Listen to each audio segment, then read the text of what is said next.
What's up, guys? My name is Hunter McWaters, and today I'm going to talk about an Alaskan float trip adventure that I did in 2023 and how we use pack rafts to access a remote part of the Arctic wilderness that otherwise we'd have had no ability to get to at all. So enjoy this video, and I hope it inspires you to go out and do an adventure of your own. We are floating down a river in Alaska with 2 caribou bulls. This is insane.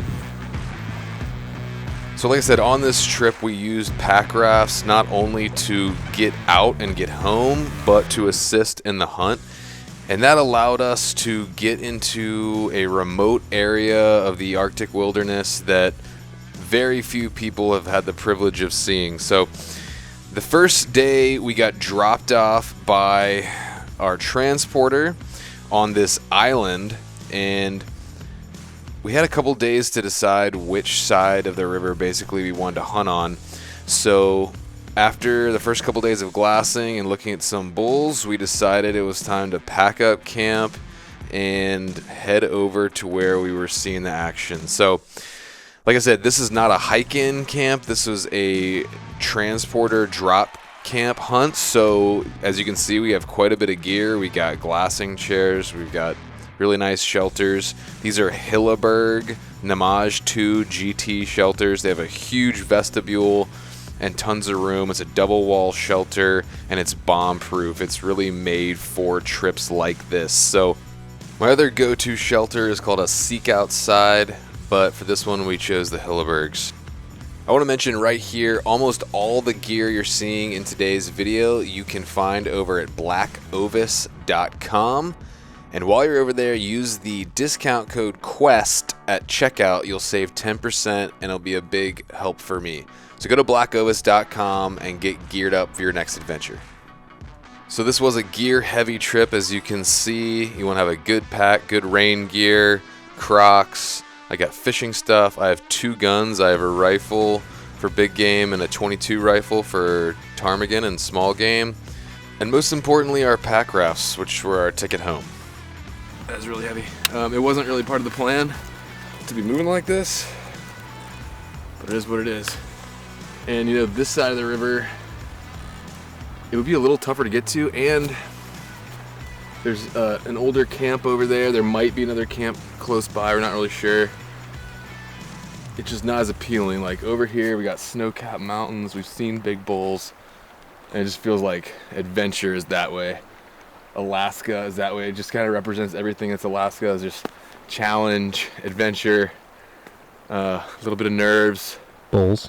Big bulls. So we're about to do it. It's gonna be fun. It's gonna take our time, take it nice and slow, be safe and careful, but get it done. So if you're asking what is a pack raft, that's it right there. I'm carrying it. It's basically just a packable, self-inflatable raft that you can pack with you. And it just allows you to get into places you wouldn't normally be able to get to. It's a mode of transportation that you can carry around. So our transporter dropped us way off up into a remote area they normally don't go to. And the reason they were able to do that is because we were floating out on our own. So it just opens up a whole new world of options.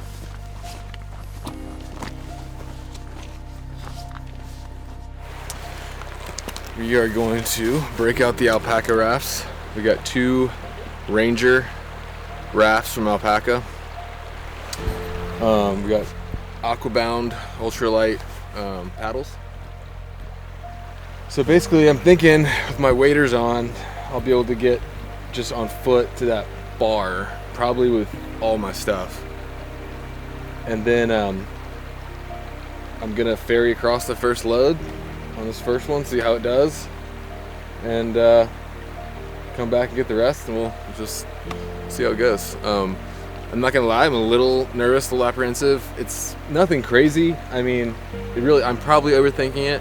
I, recently had a somewhat kind of scary experience on a pack raft, and I'm not very experienced, but it looks like it's not gonna be too bad. It's just I'm probably just overthinking it. But when you're dealing with moving ice cold frigid water in the remote wilderness, you know, you should be having a healthy dose of fear, I think. So, but we look to the mountain. God is where our help comes from. He's good, and we're gonna get across this river and kill some caribou. Let's do it.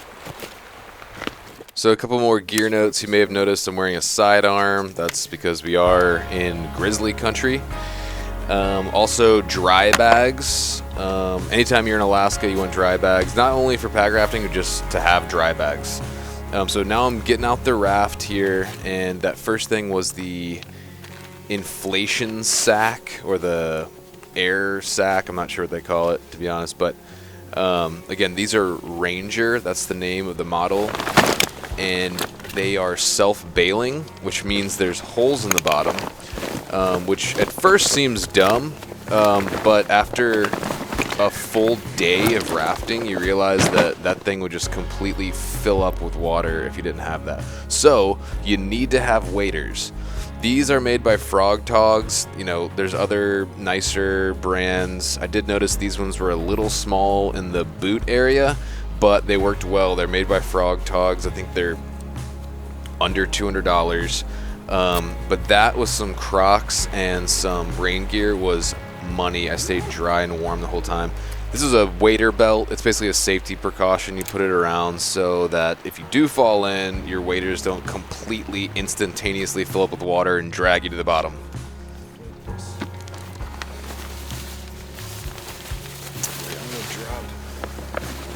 Cool thing about these rafts is you can put a lot of gear inside the actual tube of the raft.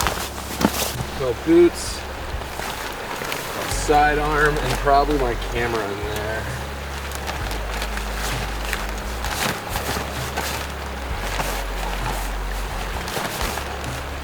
I don't know about the camera actually. I'm not sure what to do with that. Let's see. From there, it's actually pretty simple. You just screw the bag onto the valve on your Packraft, which has a one-way valve on it, and then you just squeeze air into that thing and inflate it, and it actually doesn't take that long.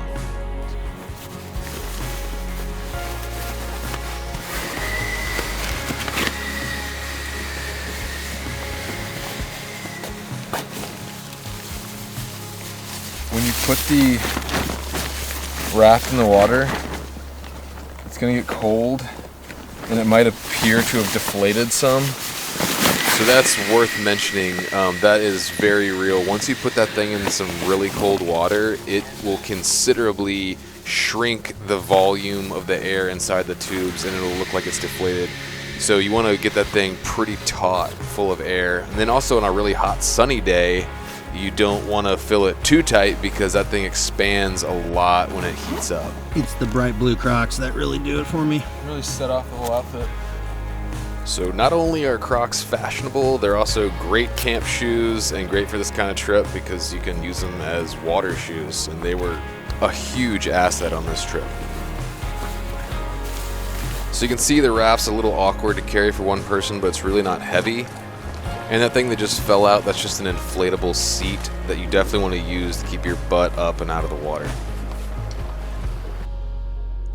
So I figured this might be a good time real quick just to mention my why get all this trouble, why do this dangerous stuff, and it just boils down to adventure, and that really boils down to a desire to know the unknown, and ultimately to know the greatest unknown, the creator of all other unknowns, God. So that's why we do it, and we as outdoorsmen, whether you know this or not, are responsible for a huge amount of the conservation efforts in this country. All the public land we're allowed to enjoy, like this land right here, is directly funded by the sale of hunting and fishing licenses and outdoor gear. So we are hunters, but we are adventurers, explorers, conservationists, naturalists, and we genuinely love what we do. So that's why I do this, and hope you guys enjoy.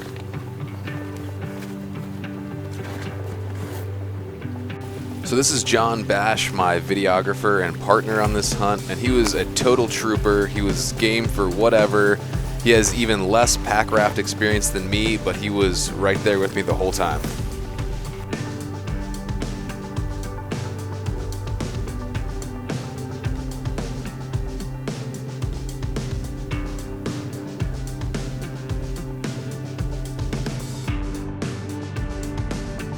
such a beautiful shot of the Brooks Range Mountains, and it just reminded me that, you know, when we're in the moment doing this stuff, sometimes it's hard to enjoy the beauty of where we're at. But then you look back at this footage and you're like, wow, I can't believe I was there and I did this stuff. So just a good reminder to me and all of us that, you know, just be intentional, take stock, be in the moment, and enjoy what's around you.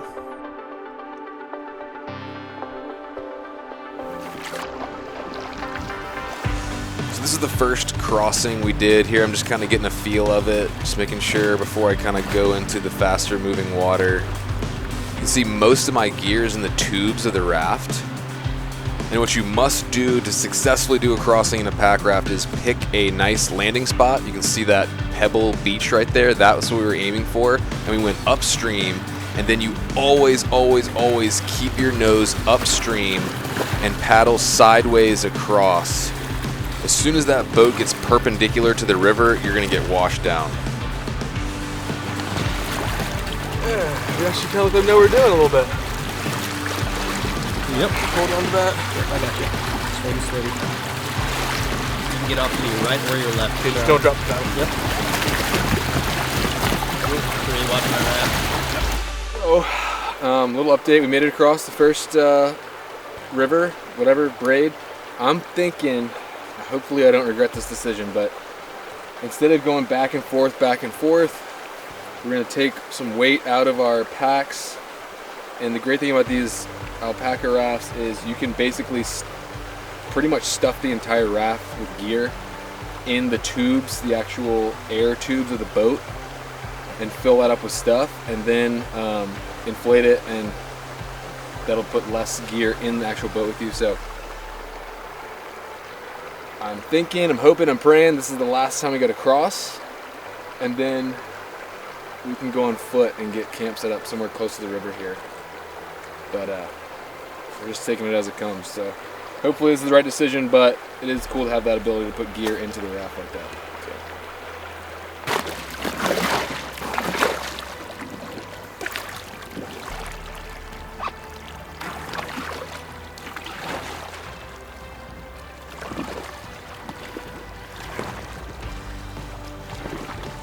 Got a saggy canoe, but it's durable.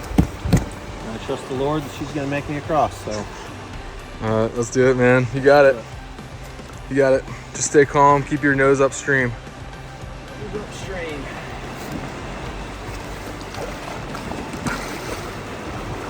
You want this camera? No.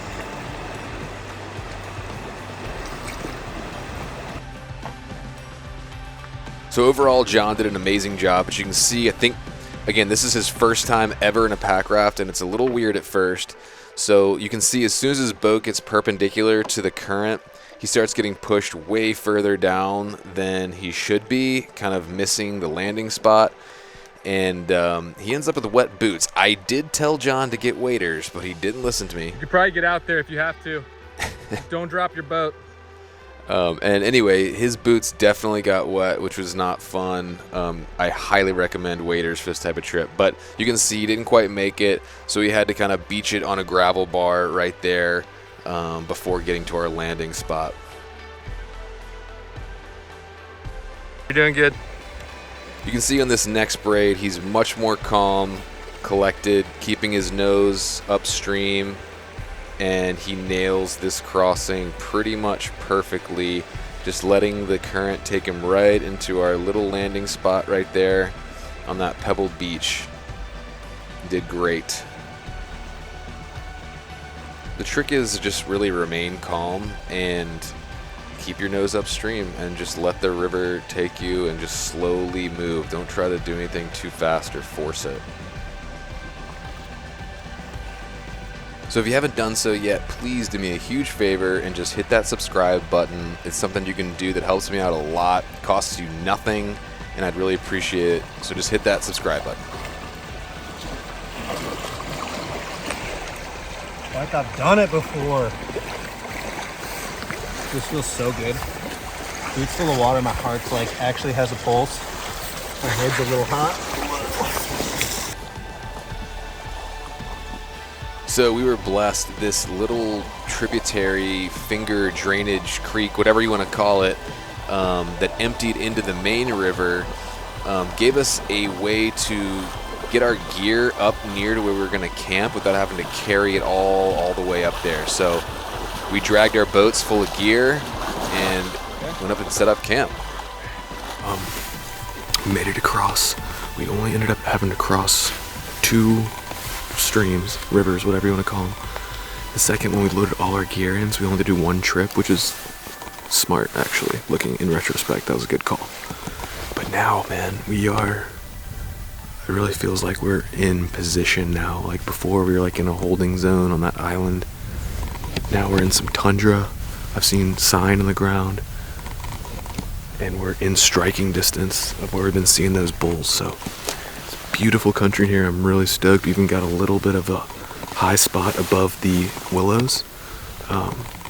It's not like amazing, but we'll probably find other little knobs we can get on as we explore more. But for right now, we can actually pull our rafts a little bit up this little creek, offload stuff, and start shuttling it back up here. But looks like a really good spot. I'm stoked to be spending a few days here. I mean, just look at this.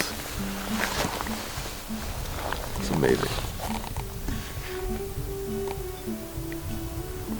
Right now, we're basically just gonna go back to the rafts and start schlepping gear up here and set up base camp. Really excited to be done with the river crossings. It went pretty smooth. Thank the Lord for helping us out, and we're here. We're earning it, dude. We're working for him. This ain't no Nerf hunt, man. This is for real. If I'm honest, I feel a little out of my depth on this hunt. I feel like that on most hunts, but especially this one. We're dealing with frigid water, pack rafts, problem solving in complex situations. Anyway, there's just a lot of variables, and other big adventure trips like this, for the most part, I've usually been with somebody else more experienced. But here it's all on us. Me and John have a pretty similar experience level, so it's kind of all on us to figure it out and do it. And so definitely this morning, starting off on the rafts, I was a little apprehensive, a little stressed. It feels really good to be here though, and I know that we've earned it, and I think, Lord willing, it's going to pay off. And we're going to come out of this, so much more confident in our abilities. We've had to rely on God. We've had to use our brains, use our bodies. It feels really nice. It feels like a win just to be here. So that's kind of part of the fun of it, is just, all right, okay, what do we do now? Let's talk it through. Let's break it down. Let's game plan. Let's look at our Onyx. Let's try to figure out what's going on and, get a lay of the land. We're not in a rush. We're being smart. We got time. We got to be safe. We got to be careful, and we got to make good, wise decisions. And it feels like we have. So we're in great position now. We're gonna have a really comfortable, beautiful base camp to work out of, and we're in striking distance of some bulls we know of. They may not still be there, but it just tells us there's caribou here. So, all right. Assess the damage of boot number 2. I'm gracefully bathed in sunlight right now after bathing in the river. On a different day in Alaska, that would have been a really bad situation. But we're blessed today to have multiple pairs of socks. Sunlight. Look at those pruny dunes. Man. Yeah, I'd love to be the guy that's got it all figured out and this stuff just doesn't happen to him, but like me? Like Hunter.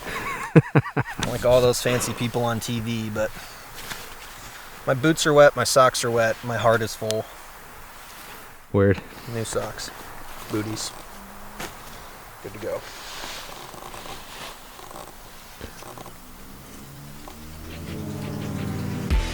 So basically we spent the next week just enjoying this Arctic landscape. It was vibrant, it was alive. We saw a pack of wolves, including a white wolf. We saw moose. We saw several grizzly bears, big ones. And we were really blessed to see this giant rutting muskox at like 40 yards. And of course we saw some caribou. And I was blessed to be able to tag my very first caribou bull. There he is right there, a nice mature caribou bull. Delicious meat for the family. You can see right here, we packed all that meat, brought it back to camp. If you're interested in a video about backcountry meat preparation and care, I have one on my channel I just recently released called Wild Caught Alaskan Backcountry Feast Fit for a King. So definitely go check that video out, and while you're there, please like it and subscribe to my channel. I'd really appreciate it. Anyway, at this point, I became the cameraman, and I was able to film John on his very first caribou hunt ever. And again, you can see he got a nice bull. But now we are faced with a 70 river mile, 2-day float out to get home. And the motto for this trip was expect to self-rescue, because we were on our own and we were a little bit nervous about it, to be honest, but it turned out to be an amazing adventure. So it took some time, but we were able to pack everything up, and 90% of the meat and almost all my gear that I could get is literally inside the tubes of that raft. And once everything was secure, we pushed off.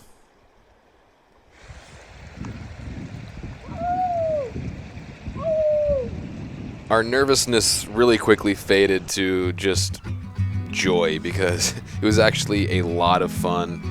You know, at this part of the river, while the water is moving fast and there are some kind of rapid sections, for the most part, if you need to, you can jump off your raft and regroup, which is why you need waders. Life is good. I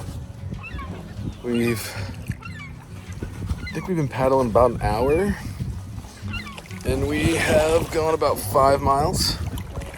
So the goal today is to break off as big a chunk as we possibly can before we gotta stop. I'd love to get over halfway. And then tomorrow finish her off. It's actually pretty fun. We were kind of scared, not gonna lie, but it's actually pretty fun, pretty chill. So other than maybe 1 or 2 small sections, I never really felt like I was in any danger or scared or anything, but you do have to be focusing the entire time very hard and be mentally sharp to pick the right path down the river to make sure you stay in the main channel and you don't run aground. All right, well, we just made it through, I think, kind of the hardest part. It's a little bit of rollers, nothing major, but, and we made it through there. So it shouldn't be too bad the rest of the way. We're doing about 4.5 miles an hour, which is pretty good. That should just put us about 10 hours total float time. So we're gonna try to get as much done of that today as we can. Supposed to have some rain moving in overnight, but then it should be clear by tomorrow morning, hopefully, and we'll finish it off then. But right now we're doing pretty good. I feel a little sorry for John because he didn't buy waders. I did tell him to. I am pretty much completely dry because I have chest waders on. He's probably soaking wet, so I feel a little bad for him. He's probably not enjoying it as much as I am, but everything's doing pretty good. The load is pretty secure. I might need to stop here in a second and re-tie down my caribou head. Other than that, we're looking pretty good. So it was pretty fun, but it was mentally and physically draining. And we put in like a solid 8 or 10 hour day of paddling that day. So once we made it about halfway, we found a little island in the middle of the river and pulled over and set up camp for the night. All right, well, it's day 2 on the river. I made it like exactly 24 miles yesterday. Thankfully, today is a beautiful day to float. It is probably mid-50s, close to 60, and the sun probably. Blue skies. So it's about 10:45. My goal is to be on the water by 11, so we should be able to hit that. Just loading the rest of the stuff up, and got about another 22-ish miles to float. Should take us maybe 4.5, 5 hours, something like that. But yeah, we should be back to the boat launch tonight, and then probably get a ride back to Brooks Camp in Prudhoe Bay. And then we'll be looking to take care of meat, head to Anchorage, and go from there. But right now, gotta keep our mind on the task at hand, which is just get out of here as quick as possible and safe as possible. So that's what we're gonna do today. Last day in the Alaskan backcountry for a while for me. But John's got another hunt he's filming coming up soon, but for me it'll be a while. So let's try and soak it in.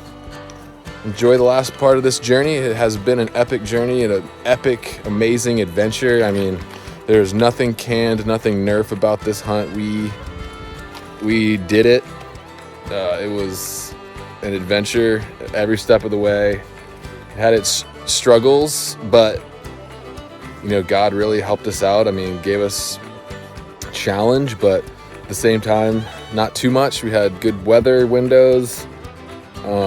We were really well provided for. So feeling very fortunate. It's gonna be tough to top this hunt. It's a really good hunt. And yeah, I couldn't have asked for more. It was a great Alaskan adventure. So until the next one. One thing I feel like I should mention here is never go on any kind of trip like this, especially where you're relying on a piece of gear for your actual health and safety.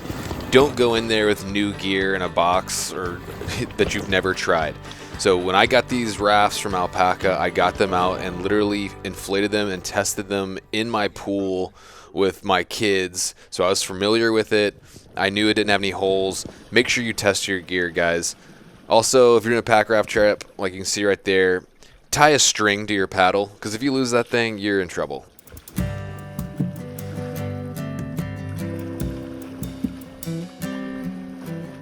As you can see, Packrafts are an amazing tool to get you into some places that you may not normally otherwise be able to get to. Later, our captain told us that he thinks that probably fewer than 1,000 people had been in that area in the last 20 years.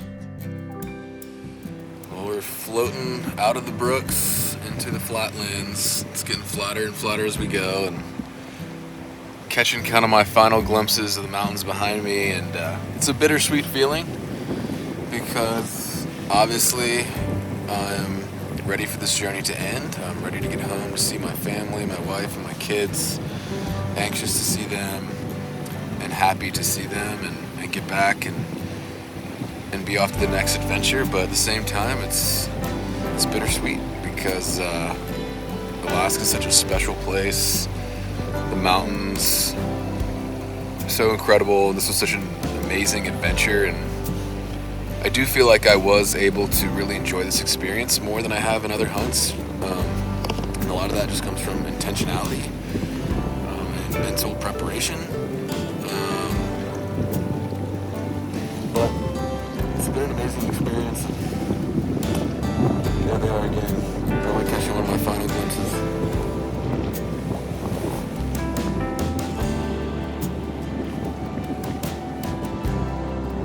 So glad we were able to get up into the mountains and spend time there.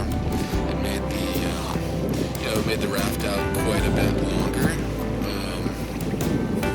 Added some challenge, but so blessed to be able to spend some time in the Brooks Range, truly in the Brooks Range.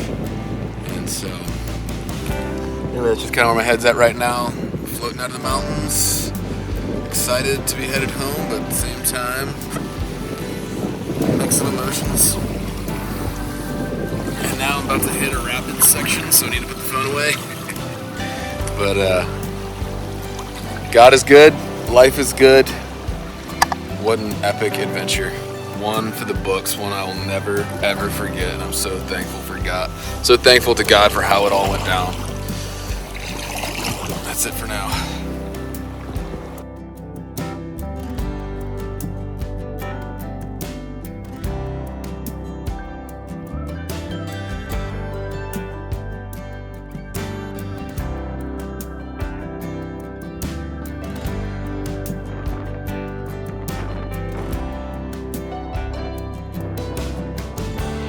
So we finally made it back to the boat launch not far from Prudhoe Bay, and though it was awesome, we were ready to get off those rafts, I'll tell you what.